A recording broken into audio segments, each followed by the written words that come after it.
Fatal Fury City of the Wolves is finally here. And as someone that before the game has even came out has made multiple top 8s in tournaments and has topped the leaderboards, I want to share 10 tips with you that I think are the most important things you can learn in order to get good at this game fast. And I want to dive right into it. And tip number 1 is make sure you get your controls right. Now, my control scheme is going to look very weird, and I play on pad, but really you could play with leverless, you could play with stick. I don't think any controller gives you a specific advantage, but the most important thing you could do is make sure you have these macros bound, and specifically these 4 at the bottom. So this one is for rev low. I have this on left button. This one is for rev guard. You're required to have rev guard. Think of it as like the 5th button of the game. And then there's 2 other macros, dodge, attack, and feint. But let me talk about why having a macro is so important.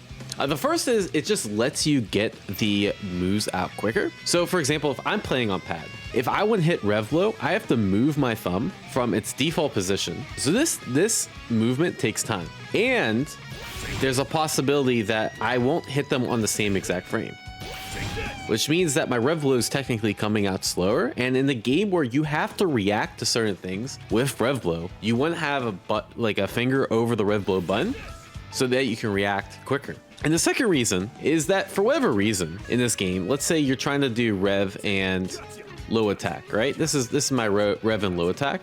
Like if you're like a few frames off for whatever reason, like I was there, even though you're trying to hit them at the same time, you might accidentally drop the input. And when you're trying to anti-air, you just get a crouch medium punch and then you die. And if you use a macro, you won't have to worry about this, right? Same thing with the feints. With the macro, this is basically, it's basically impossible to screw it up. And it's also just way easier to get used to. All right, so tip 2 is about opening people up in this game. As you can imagine, like feint pressure, really strong, right? A lot of characters have ways to essentially get plus frames, whether it be from a feint or from like EX moves. Characters have ways to extend their turn. Even jabs, for example, are plus. Terry has this feint that's plus. And so you can really just kind of get away with abusing these kind of feints. And these are nice because they crank up the opponent's rev guard. And then you can potentially give them an overheat, which means that, you know, they're possibly liable to get guard broken. Then you get a full combo. You get the idea. But that takes a while. And so you want to make sure you're mixing your throws. But some opponents, what they'll do is when you run at them, they'll just react to the run and then tech a grab. And this can feel very hard to open up. Your layer 1 should be convincing them not to mesh, right? Your layer 2 is running forward and throw. And once they start teching your throws, this is where layer 3 comes into play. Running forward and neutral hopping, right? So he gets hit by a jump in and then he literally just dies. Once you get your opponent to stop mashing, make sure you're mixing your throw and your run hops. Very strong. All right, tip number 3 is make sure you're using wake up roll. Now, wake up roll is a lot stronger and it's a little complicated. People don't quite understand, but basically you have 5 different wake up options. There's forward roll short, forward roll far, back short, and back far. And the thing is they go different distances, but more importantly, they get up at different times, which means that if the opponent's a little bit off on their timing, or they don't react, or they try to go for a setup, mixing up the type of roll that you do will often blow them up. So make sure you're using all the variations and mix them up, which leads us to tip number 4. So again, we go with the roll example. This isn't too bad. Like I can like keep them in the corner, right? But if they are mid-screen, oftentimes on a lot of knockdowns, like a DP or whatnot, like I just won't get a mix-up, right? Because they just roll out. So my advice is when you can, especially on knockdowns where you don't get a mix-up, always spend EX if you can afford it, right? So T-Zoc, as opposed to just going into this lariat, it does pretty similar damage to this move, right? I only get like 40 extra damage, but much more importantly, I can dash up and they can't roll. So there's so many good things I can do here, right? Like I can do a feint cancel and then go for an SPD. And instead of just getting 160 damage off that interaction, I got an additional 380 damage and I get another mix-up attempt. So being able to maintain pressure in this game using EX moves is really important because it denies the opponent all of those different wake-up options.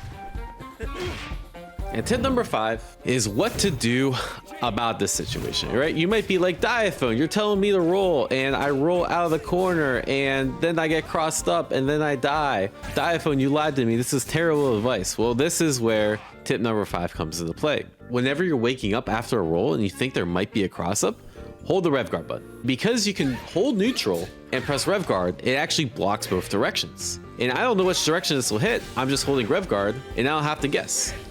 There's like ambiguous cross-up mix-up like this, right? And instead of just getting hit by the cross-up, same idea, hold the REV Guard and you don't have to guess. You saw the mix-up I did with T-Zoc where I did feint cancel, SPD. Easiest way to negate that, SPD whiffs, T-Zoc dies. So it's good to occasionally do because it does give you more pushback and it allows these feint cancels and these plus unblock pressure strings to have less effect. All right, so tip number 6 is anti-airs are super important in this game. And I know that's like probably stating the obvious, but jumps are really strong because, you know, short hops are good. And if you're not jumping, you should be jumping.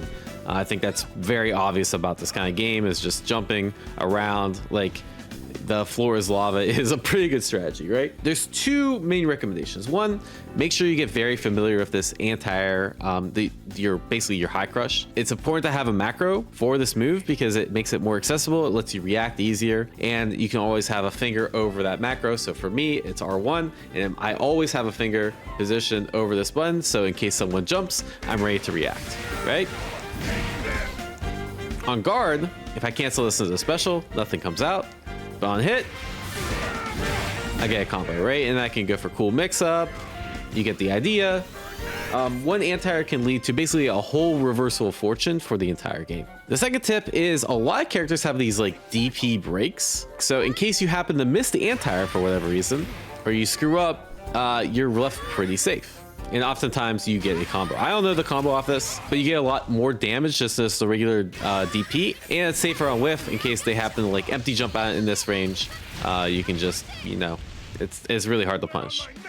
Tip number 7 is about some of the quirks of a SNK game. So SNK games have weird inputs to say the least, and they differ a little bit from Street Fighter. So for example, one of the ways in order to like guarantee you get a quarter circle forward motion, like when you're holding forward, is to do forward and then half circle back forward, and that will guarantee you get a half circle forward move. I mean a quarter circle forward move, which is this T-Zoc running grab. But if I do it in this game, the same exact motion, I actually get a DP. So it's actually really useful for like DP characters. I can just like walk like this, right? I also find it really easy, like for example, if I'm trying to just defend something, I think this motion is just easier to do instead of like trying to hit back and then do the DP motion instead. I can't even do it that way, right?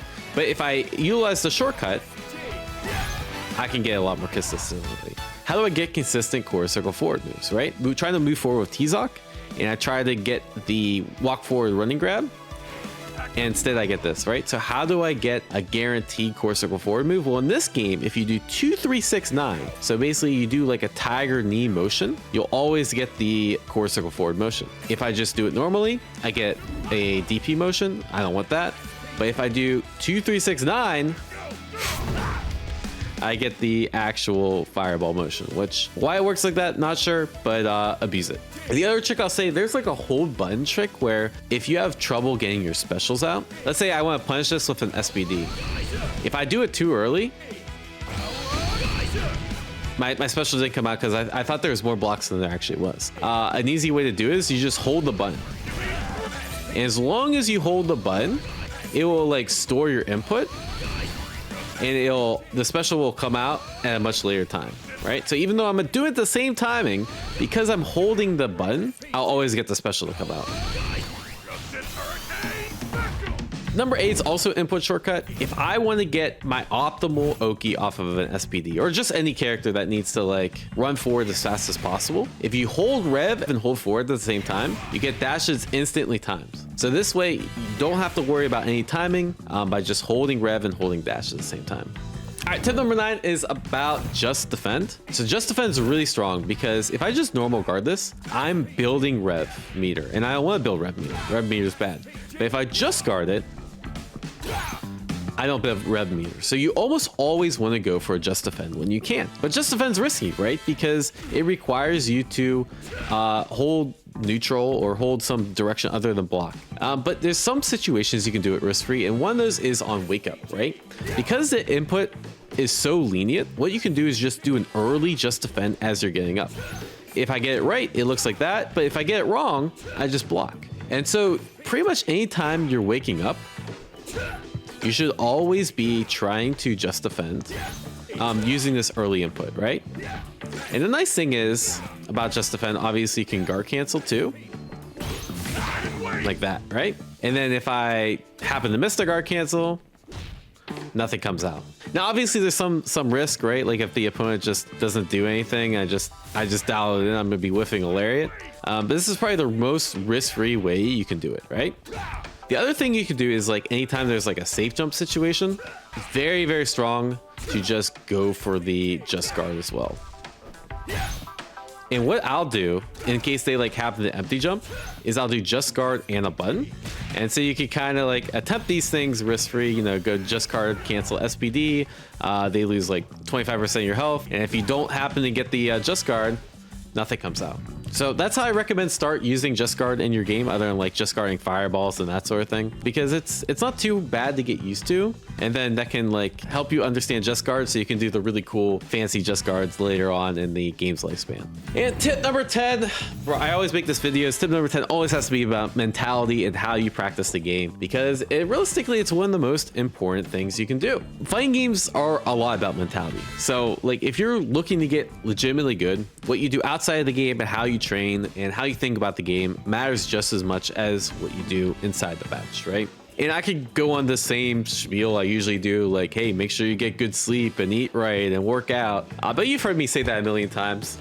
So let me just give you a tip that I've been personally working on, which is making sure I don't tilt queue. I love getting home from work or getting home from like a long work. I'm like, I just need that hit of dopamine, and I go unranked, and then I lose because I'm not playing as well as I can. And then I'm like, all right, fuck it. Like, let me just play a little bit more. And it never goes well, right? And one of the big improvements I've noticed to my own gameplay is when I know I'm going to be in that state where like I just want that quick hit of dopamine, don't ever play ranked. There's ways to get better at the game that don't involve rank. You can play casual sets, right? You can just fuck around, try new characters, try some other stuff, mess around in training mode, and have like an anime on the side monitor and just mess around and try to find new tech and work on your execution. Really, I think when you're trying to play rank, you're trying to play in tournament, you really should be in like, you should try to be in a good mind state, because if not, I think you're going to make negative progress, because you'll start to like ingrain bad habits and that sort of thing. If you just have a little bit of focus and understand like, hey, mentality and health and all this stuff is actually really important than just spamming ranked match over and over, that's already ahead of like 60% of the FGC. So with that being said, if you like these kind of videos, like, share, subscribe. This game's really fun. I'm gonna be grinding it. My goal is to qualify for EWC, so wish me luck and take care, y'all. Peace.